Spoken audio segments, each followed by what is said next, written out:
Vítáme všechny baseballové fandy ve strike zóně. Pátý hrací víkend byl rozehrán již ve čtvrtek 3 zápasy. K Titánům přijel lídr tabulky Eagles Praha. Jejich kauč nám prozradil tajemství letošních dobrých výsledků.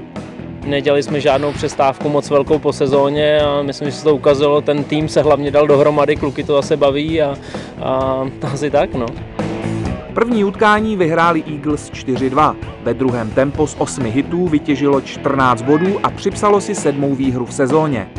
Jake Rabinovic opět dominoval na kopci. On sám se za titánskou hvězdu nepovažuje. I believe baseball is a team sport.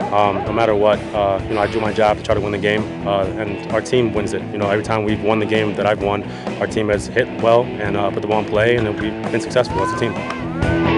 Třetí utkání série se hrálo v sobotu a bylo vyrovnané do 4. směny. V té se prosadili pálkaři Eagles a 6 body si získali rozhodující náskok. Druhá polovina zápasu pak patřila spíše tempu. 5 bodů na zvrat v utkání však nestačilo.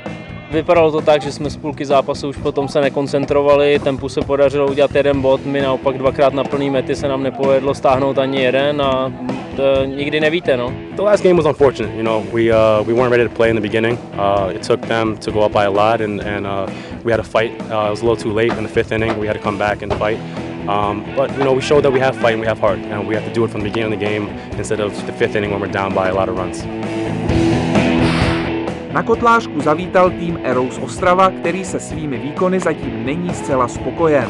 Spokojenost být nemůže, protože jsme vyhráli zatím jenom 1 sérii, tu vodní proti Rochům 2-1, ostatní jsme prohráli jak s drakama, tak s technikou i s poslední Olomoucí, takže se pokoušíme zvrátit ten stav a pokusit se dostat té horní 4, která zaručuje playoff. Kotlářka byla favoritem série a první zápas vyhrála 8-1. Teď jsme chtěli začít soustředěně od začátku, nenechat si nastřílet nějaký body, naopak skórovat rychle a to se nám povedlo a dotáhnout to k vítěznému konci. Jakub Sládek vede tabulku home runů. Má jich na kontě již 7. Zatím nevím, snažím se pomáhat týmu vyhrát a zatím to nějak padá, tak doufám, že to vydrží. Arrows si i po nepodařeném prvním zápase chtěli splnit cíl, se kterým na Kotlářku přijeli. Naším cílem na Kotlářce je potrápit favorita a urvat aspoň jedno vítězství, což se nám teďka první zápase nepovedlo, tak zbývá nám ještě 2 zápasy, dneska 1 a zítra 1, tak se pokusíme aspoň 1 tady zkusit urvat. A urvali to nedělní v poměru 12-6 a do Ostravy si odváží cennou výhru. A tak to vypadá tabulka. Draci se 3 výhrami nad Skokany dotáhli na Kotlářku. Technika se 2 výhrami nad Hrochy na tempo a tak nás čekají zajímavé boje o místa v playoff.